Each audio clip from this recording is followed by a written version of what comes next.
Thank you so much for sitting down with me and allowing me to be a part of your life every day as we walk through the Bible together in one year. Now, our passages from the Old Testament lately seem more designed for architects and engineers as we discuss the dimensions and the building of the first tabernacle in the wilderness. But there's some real gems back there if you'll read it word for word. Like today you will have read that the purpose of the garments of the priests and his sons was to give them dignity and honor.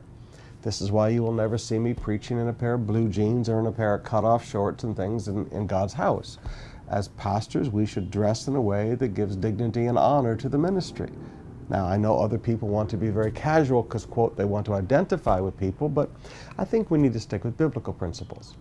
But the thing I want to talk to you about today are those two snakes. The what? Yeah, those two snakes, Caiaphas and Annas.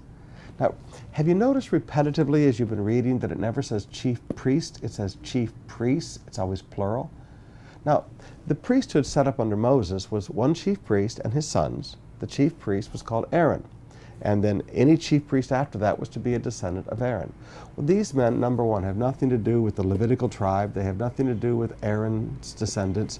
These were political appointees. And the reason there's two of them, and really there comes more, is it's a family dynasty. It started by Annas. He's really the godfather and the controlling figure. And then you have Caiaphas, who's sitting in this seat as high priest during this time of the death of Jesus.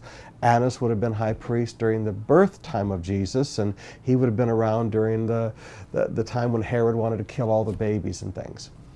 Now, notice, after they had betrayed Christ, or after Judas had betrayed Christ, and he'd come back and he'd realized that Jesus was going to die, he took the 30 pieces of silver and threw them back on the floor in the temple. Did you notice what those two snakes did? It says there in verse 6, the chief priests, that would be Annas and Caiaphas, picked up the coins and said, it's against the law to put this in the treasury, but since it's blood money. So they decided to use the money to buy Potter's Field as a burial place for foreigners. It is amazing to me how religion can corrupt the hearts of people so much.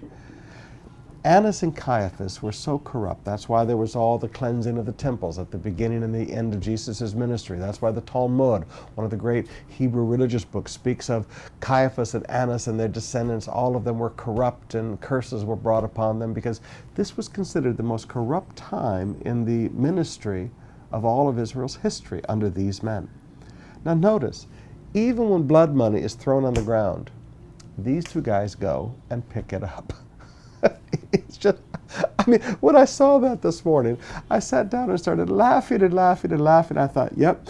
And of course, they had a really good religious purpose for it. We're going to buy a burial ground for the foreigners.